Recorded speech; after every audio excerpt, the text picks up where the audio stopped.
संबित जी, देश बहुत संकट के दौर से गुजर रहा है और बीते कुछ दिनों बाद ये राहत की खबर आ रही है कि हम 2,63,000 तक पहुंचे हैं 4 लाख से। ये बहुत अच्छी बात है। ऑक्सीजन की कमी की अब बात नहीं हो रही है, अस्पतालों में बेड भी मिल रहे हैं, दवाइयों पर बहुत ज्यादा मारामारी नहीं हो रही है। ऐसे में अगर कोई टूल किट का इस्तेमाल भी करता है, जो सवाल उठाता है, तो सवालों के जवाब हम दे दें। बाकी आपने खुद कहा कि हमारे देश की जनता संबित जी बहुत समझदार है और वो सब समझती है, सबको एक्सपोज करती है। संबित जी, बिल्कुल ठीक कहा आपने सईद भाई। चूंकि टूल किट को लेकर आज हमने प्रेस कॉन्फ्रेंस भी किया और आदरणीय राष्ट्रीय अध्यक्ष जेपी नड्डा जी ने उस पर ट्वीट भी किया, हमारे मंत्रियों ने भी उस पर ट्वीट किया और कांग्रेस पार्टी कह रही है कि ये तो फेक है, ये डॉक्यूमेंट्स अच्छा नहीं है, तो कांग्रेस पार्टी को इसका उत्तर देना चाहिए। बहरहाल, आपने जो पहला प्रश्न उठाया कि प्राइम मिनिस्टर मोदीज इमेज, उनकी छवि को धूमिल करने का प्रयास है, आज प्रेस कॉन्फ्रेंस में बीजेपी ने एक महत्वपूर्ण विषय रखा था, मैं उसको यहाँ प्रतिपादित करता हूँ। उसमें एक पॉइंट है, use the phrase like Indian strain whenever talking of the new mutant. Social media volunteers may call it Modi strain. आप देख सकते हैं किस प्रकार एक उसको मोदी स्ट्रेन कह रहा है, अंतरराष्ट्रीय बाजार में उसे इंडियन स्ट्रेन के नाम से स्थापित करना है ताकि मोदी जी का नाम खराब हो। मैं आपको 2-4 ट्वीट दिखाऊंगा जो कि आज से 10 दिन पहले, 5 दिन पहले और 20 दिन पहले के। ये सोनिया फेलेरियो जी हैं, ये मेंबर ऑफ पार्लियामेंट है कांग्रेस पार्टी के, उनकी बेटी है और उन्होंने आज से 5-6 दिन पहले ट्वीट किया हुआ है। मैं ट्वीट पढ़ देता हूं। I have named the so-called Indian variant the Modi variant in honor of the person most directly responsible for it and also because the PM likes to name things after himself.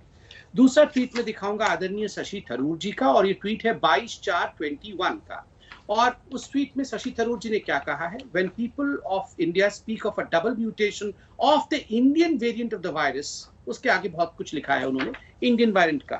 और ये राहुल गांधी जी का tweet है। Rahul Gandhi ji tweet करते हैं और लिखते हैं, Indian corona virus variant reaches Switzerland. देखिए, आपको पता होगा सईद जी, आज तक ने भी अच्छी न्यूज दिखाई थी कि जब WHO में कुछ लोगों ने इसे इंडियन वेरिएंट कहा था, तुरंत WHO ने इसको ऑब्जेक्ट किया और कहा कि साइंटिफिक नाम से पुकारा जाए, B1617 के नाम से, कोई इंडियन वेरिएंट नाम नहीं है। देखिए, कोई भी उसे वुहान वायरस या चाइनीज वायरस नहीं कहता है। आज पूरे विश्व में खोड़ लगा हुआ है कि किसके माथे पर ये ठीकरा फोड़ा जाए। जब कोई वुहान वायरस या चाइनीज वायरस का नाम भी लेता है तो उसका ट्विटर अकाउंट सस्पेंड हो जाता है। 2 मिनट होने वाले हैं, उससे एक्सीड मत कीजिएगा और अगली बार जब मौका आएगा तो फिर खूब मैं कंप्लीट कर रहा हूँ, ये सेंटेंस कंप्लीट कर दूंगा। अगर चाइनीज वायरस कोई लिखता है, कोई वुहान वायरस लिखता है, उसका अकाउंट भी सस्पेंड हो जाएगा। मगर इंडियन वायरस और मोदी स्ट्रेन, आप सोचिए, कभी राहुल गांधी ने चाइनीज वायरस लिखा उसे? वुहान वायरस किसी भी कांग्रेस के पार्टी कार्यकर्ता ने लिखा?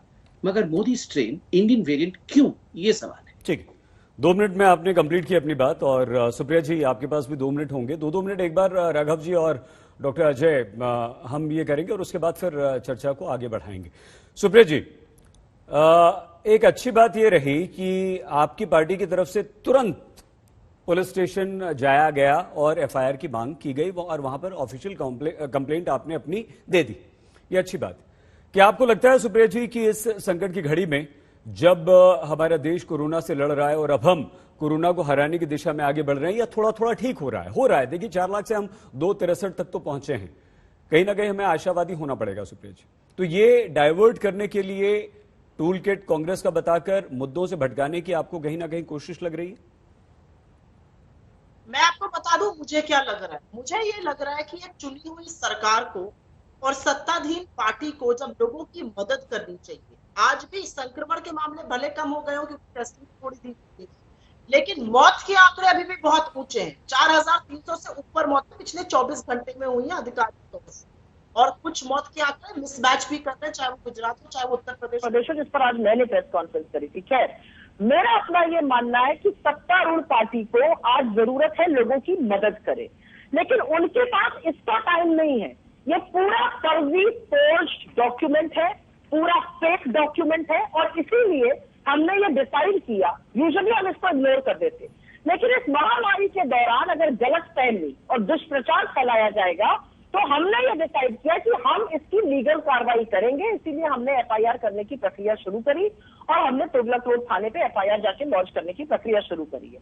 सिर्फ इसलिए किया क्योंकि लोगों को पता चले कि जब लोगों की मदद करनी चाहिए सरकारों को और पार्टियों को अपना सर्वस्व न्यौछावर कर देना चाहिए, जो हम करके दिखा रहे हैं, लोगों की मदद करने में, तब भाजपा का जो पार्टी है, जो भाजपा का सोशल मीडिया है, जो भाजपा के प्रवक्ता है, वो बैठकर एक फर्जी डॉक्यूमेंट बना रहे हैं और उसको इनके तमाम मंत्री शेयर कर रहे हैं। इसीलिए हमने ये कदम उठाया, क्योंकि झूठ की उम्र ना बड़ी छोटी होती है।